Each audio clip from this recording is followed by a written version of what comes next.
Join me for a little moment of calm as we do a Zen Tangle together. We're starting by drawing a bunch of trapezoids and other parallelogrammy shapes across the page in Chartreuse. We've then started to fill them in line by line at a time, tracing the previous line and shrinking the shapes on the inside. As we move inward, we're following the lines on the outside as exactly and precisely as we can. The more closely we do this, the more the shapes are going to look like a singular unit on the inside. Does it look like they're going inward or outward to you as they grow? Sometimes they look like pyramids to me, and sometimes they look like tunnels.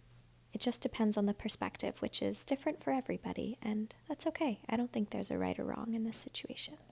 Now that this phase is complete, we're moving on to doing lines on the outsides of the shapes. As we methodically do this one by one, the shapes are going to grow outward into the page. They will start to merge together as the lines we make around the outside swallow up the shapes next to them. These little areas of negative space will appear, creating new shapes for us to fill in. It's kind of like completing a puzzle. As our lines continue to grow outward, we're shrinking the white of the page. The green is taking over, and soon the whole page will be filled. We just want to focus on each line at a time, letting the rest of the worries in our minds clear out as we do this. Remember, this practice is always available to you at any time as well. You don't need specific materials. You can even do this with a pencil and a post-it note. Create any shape you want and just continue to follow it with lines.